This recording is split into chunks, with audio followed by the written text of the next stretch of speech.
সকাল 12টা নাগাদ দমদমের ছাতাকল এলাকায় এক বস্তি লাগোয়া অঞ্চলে কিন্তু আমরা দেখেছি ব্যাপক অগ্নিকাণ্ড। সেই অগ্নিকাণ্ডের জেরে ক্ষতি হয়েছে একাধিক মানুষের, ঘর বাড়ি থেকে শুরু করে তারা নিঃস্ব হয়েছেন। সেই চিত্র কিন্তু আমরা বারবার দেখছি সকালবেলা থেকে।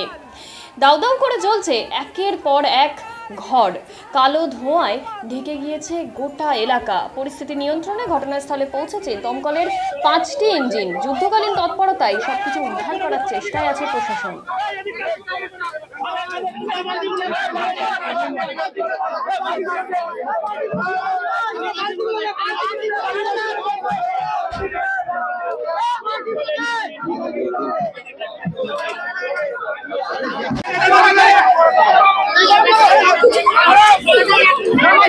সব পড়ে গেছে, আর কিছু নেই।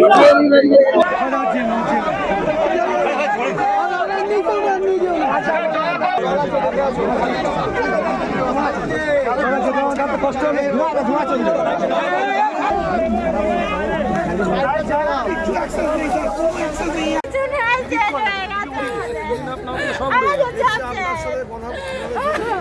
আমার মেয়ের গয়না পাতি ছিল, 50,000 টাকা ছিল ঘরের মধ্যে।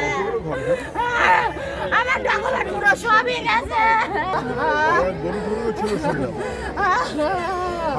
আমার ঘরের মধ্যে কিছু নেই, আর সব ডকুমেন্ট ছিল ঘরের মধ্যে।